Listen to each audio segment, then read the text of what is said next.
Assalamualaikum warahmatullahi wabarakatuh dan selamat pagi. Perkenalkan, saya Gus Salim, salah seorang pendamping halal dari LP3H EWI. Kali ini saya akan sampaikan tentang pentingnya sertifikasi halal bagi pelaku usaha UMKM.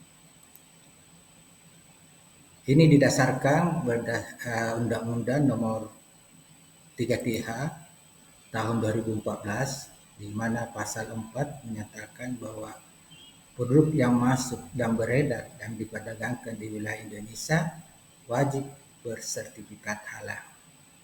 Kemudian peraturan pemerintah nomor 42 tahun 2004 pasal 98, kewajiban sertifikat halal bagi pelaku usaha mikro dan kecil didasarkan atas pernyataan halal oleh pelaku usaha mikro dan kecil.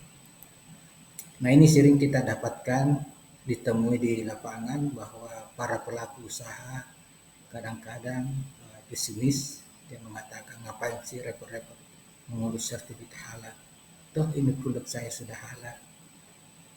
Sebenarnya lebih repot lagi Bapak Ibu jika harus menjelaskan dan meyakinkan ke semua pelanggan bahwa bahan baku dalam proses pembuatan produk Anda itu halal.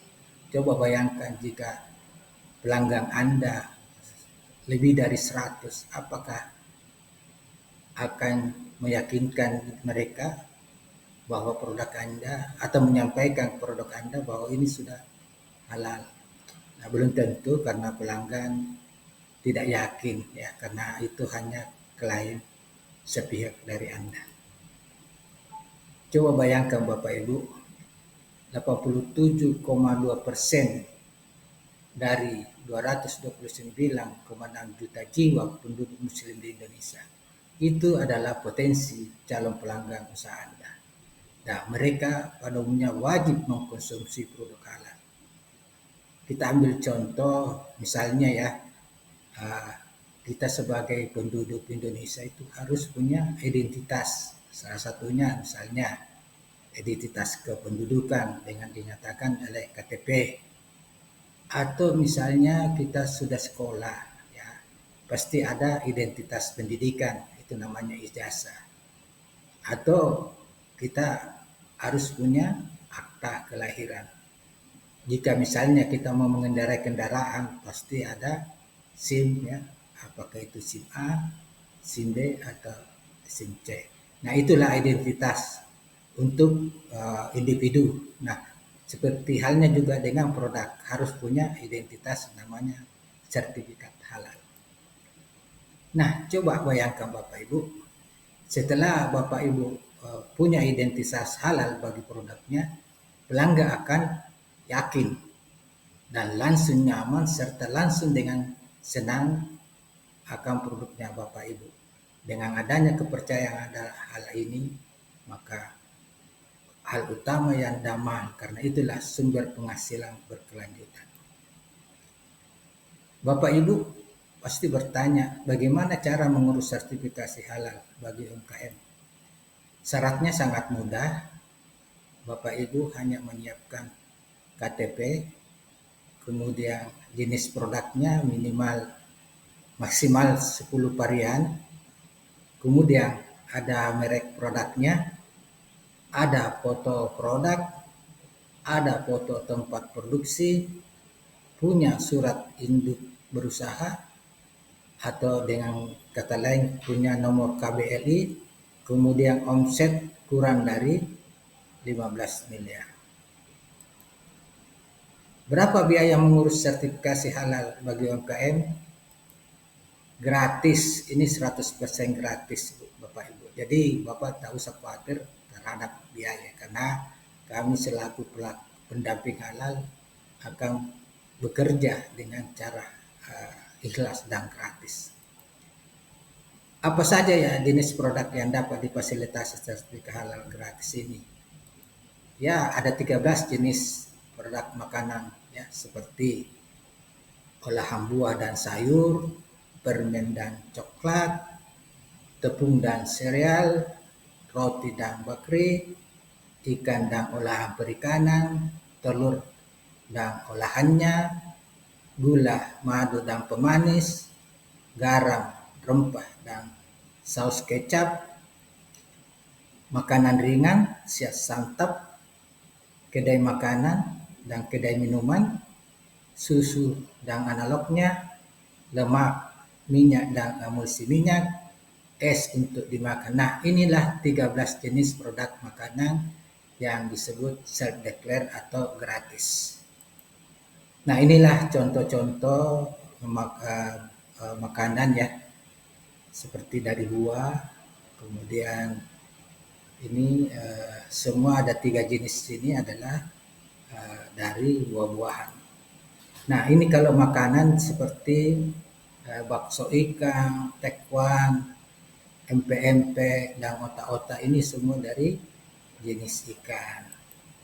Kemudian ada 6 jenis produk minuman yang bisa self-declare atau gratis. Salah satunya adalah minuman ringan, non-soda, kopi, teh dan sari kacang, susu dan campuran susu, minuman tradisional dan jamu, produk jus buah dan sayuran, konsentrat buah dan sayuran. Ini ada 6 jenis produk minuman.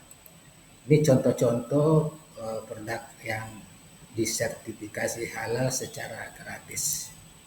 Ya, ada kopi, ada coklat, dan lain-lain. Kemudian ada 13 jenis warung makanan yang bisa mendapatkan sertifikasi halal dengan cara gratis atau self-declare.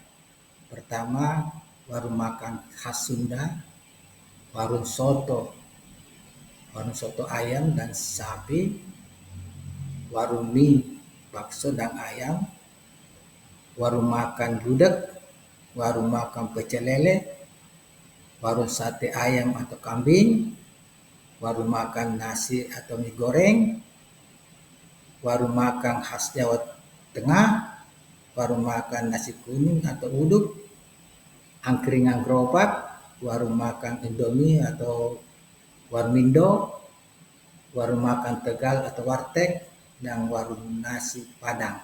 Nah, inilah 13 jenis warung makan yang bisa mendapatkan sertifikat halal self-declare.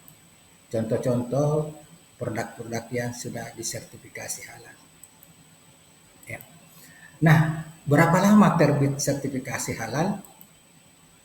Nah, kalau tidak ada aral melintang biasanya 7 sampai 11 hari kerja. Ini normalnya dengan melalui pengajuan si halal BPJPH.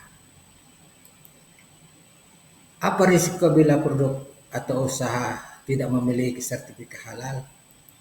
Risikonya adalah bila Anda punya kompetitor, ini bisa akan memviralkan bahwa usaha Anda tidak sertifikasi halal. Nah, ini akan mengakibatkan usaha Anda ditinggalkan oleh pelanggan Anda.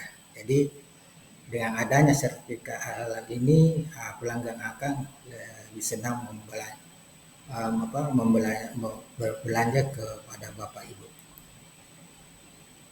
LP3HIW siap mendampingi proses sertifikasi halal produk secara gratis.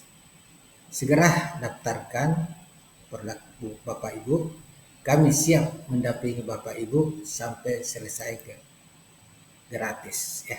Sampai selesai sertifikat halalnya secara gratis. Demikian penyampaian kami. Atas perhatiannya kami ucapkan terima kasih. Assalamualaikum warahmatullahi wabarakatuh dan selamat pagi.